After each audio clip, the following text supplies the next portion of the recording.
They never knew we would come.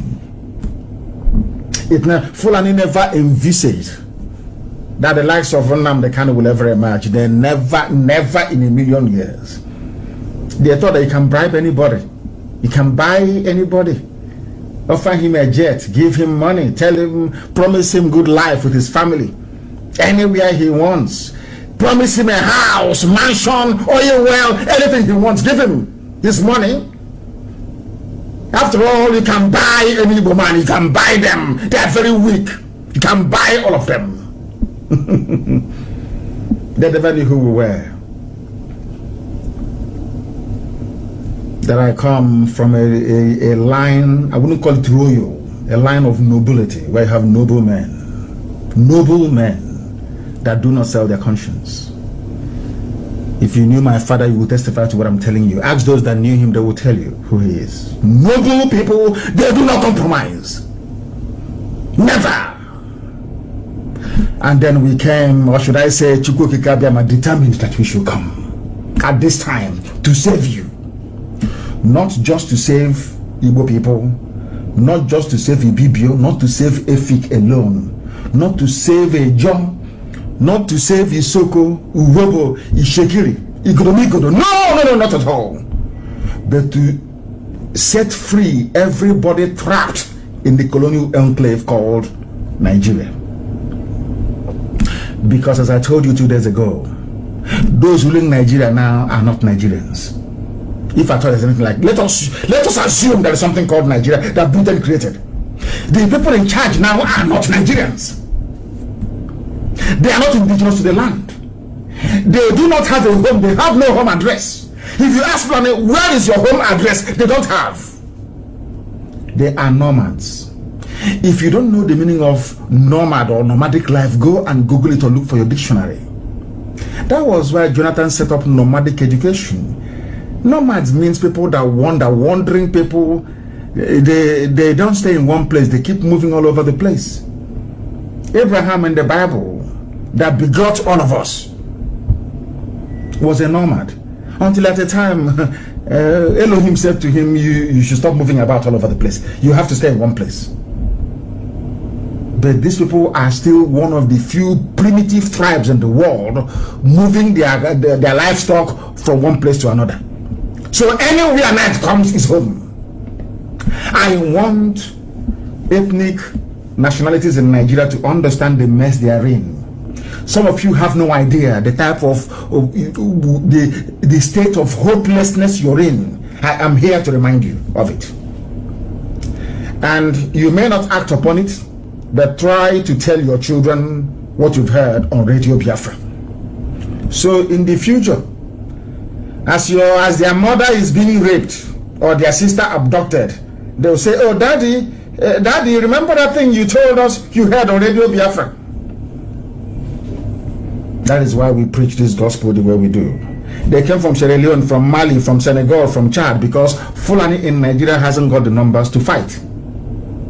The reason why Southerners have not been attacked in the north, allow me to repeat, the only reason why Southerners have not been attacked in the north is because poor Hausa peasants that the Fulanis have ground into the dust. If you want to see poverty, go to Kanu. Go to Kanu State. You see what is poverty.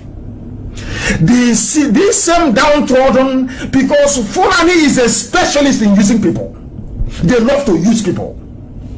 These same people, they have traumatized their fathers, their grandfathers, every of their lineage going back 6 generations or more.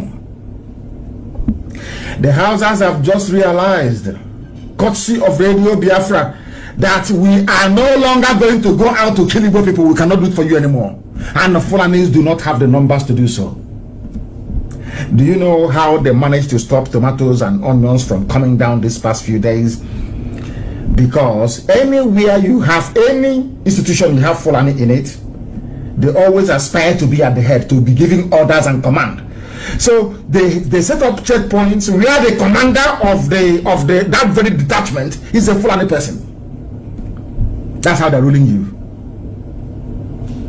If all of us open our eyes tomorrow to say enough is enough, Fulani will be sent packing. I'm not asking for them to be attacked or for anybody to, but they cannot be in our forest though. Makade Amama, they cannot be in our, no, God forbid that thing. Let heaven fall, they cannot be in our forest. If we find them there, they are gone. And of course, some of them can testify to the goodness of the Lord. In that regard, if you find you in any forest in the east, you are a goner. As I'm speaking, record what I'm telling you, record it, tape it down, and send to anybody you feel like sending it to. Our people must understand something. Those killing you are from Senegal, they are from Mali, they are from Niger, they are from Sierra Leone, they are from Chad. They came to rig elections. All of you were there when 47-year-olds were voting in Kano. You are there, you saw it. All of you saw it. People say, oh, but why do you speak this way about black? I say, because black people are useless. They never act on that thing that is right. Never. Morally speaking, black people are bankrupt morally. Moral bankruptcy. All of you, including your INEC, including observers from Europe, all of you came down during the elections of, was it 2015? You saw kids voting in Kano State. You came again in 2019? You saw people, little children voting from Niger Republic. Didn't you see them? What did you do? You said, although there was rigging, we voted for them. APC one last slide again. They gave money to newspapers. You see, in Africa, every layer of life, or should I say existence, from your doctors to your lawyers, some of them, to your, let's say legal practitioners, we'll bring it down to those holding high public offices and those serving beneath them. Have you seen the level of wickedness? Do you know that a doctor who took an oath, according to medical ethics, if you see somebody dying is an emergency, you must treat that very person before asking for money.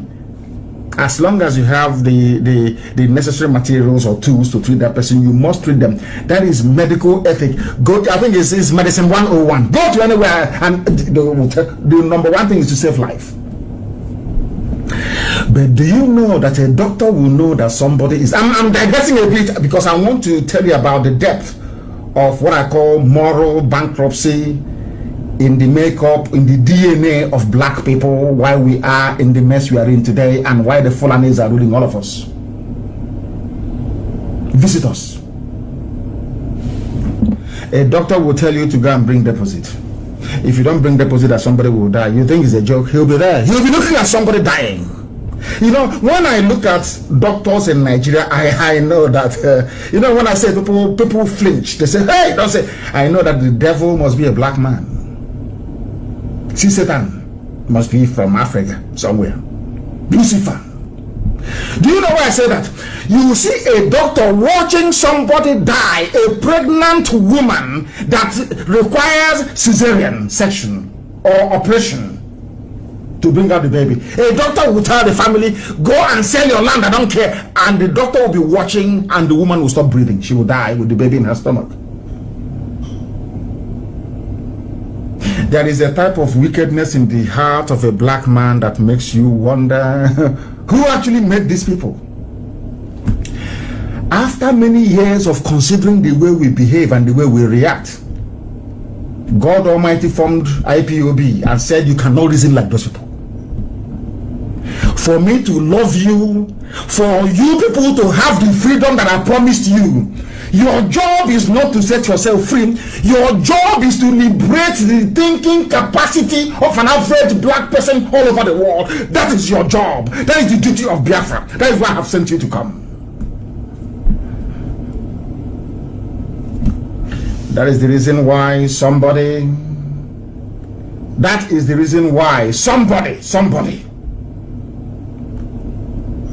I don't know if they have stopped. I don't know if they have stopped. You know, I think we are back again. I think they stopped me very briefly there, broadcasting on my. That's what they keep doing, try to stop us from doing what Elohim have asked us to do.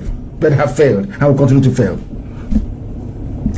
Fulani came into our land because of that same thing in a black man. When you see evil happening, you keep quiet. Because the Fulanis came and took over the Hausa land. Hausa themselves helped them to take over other people's land. Because of that, when it came to Biafra, the only people that can defend all of you, I say without apologies, everybody. It doesn't matter who you are. Without Biafra, you are gone. Without Biafra, you are finished. Fulani will take your land from you and kill you in the process. You know what they did? They ganged up against Biafra. They ganged up against anybody trying to speak the truth. They killed Delegiwa. An honest man, the only journalist I know in the history of Nigeria, the only journalist I've ever known is Delegiwa. The rest are all rubbish. You can buy it. After a while, you buy them over, all of them are all rubbish. Pure bunkum rubbish. Village idiots. Delegiwa stood on the path of the truth. Babangida killed Delegiwa. Everybody knows this. That Babangida today is an elder statesman. People defer to his opinion, but he's a murderer. He is a killer. You know that Babangida is a killer. You know that very well. He killed Delegiwa because Delegiwa was exposing all the things they were doing, all the fraud with MPN and Fujro, all the things, all the evil things. Even Julius Berger, nobody will respect that man. He's in heaven, of course. They killed him. Delegiwa was fighting for a better life for everybody in Nigeria. They killed him. Nigerians did nothing. Nothing.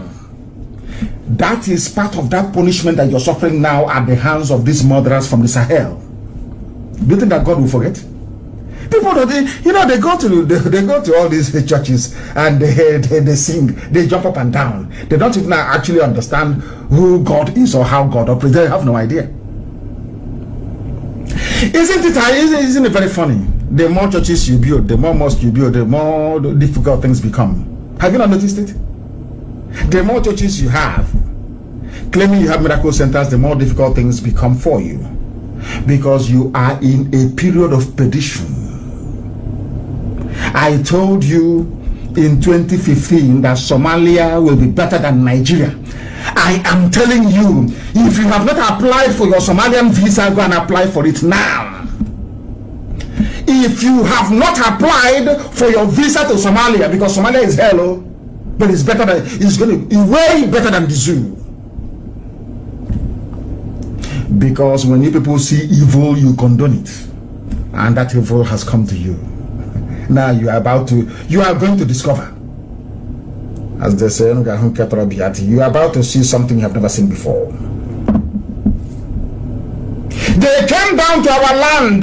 They came down to all the way from across the Sahel to rig election in a land that doesn't belong to them. Fulani owns no land in Nigeria. They own nothing. They are visitors. They are, and all of you are there just cowardly. They are afraid of them. Oh, don't say something. Oh, please don't say anything. Oh, if you say something, don't say something. All of them. I'm just looking at people and laughing at you. Typical cowardly, wretched black people. You cannot stand up against people. They don't even have the numbers. They don't have. All they are doing is that they are boasting in the media because they control it. They can give money to a useless Yoruba newspaper editor to publish junk and he will write for them. That's all they rely on. If you scratch the surface, you see that they are nothing. They don't have the numbers. They don't have the strength in depth. They don't have the know-how to defeat all of us once we are united. Impossible. It is impossible to defeat. Impossible.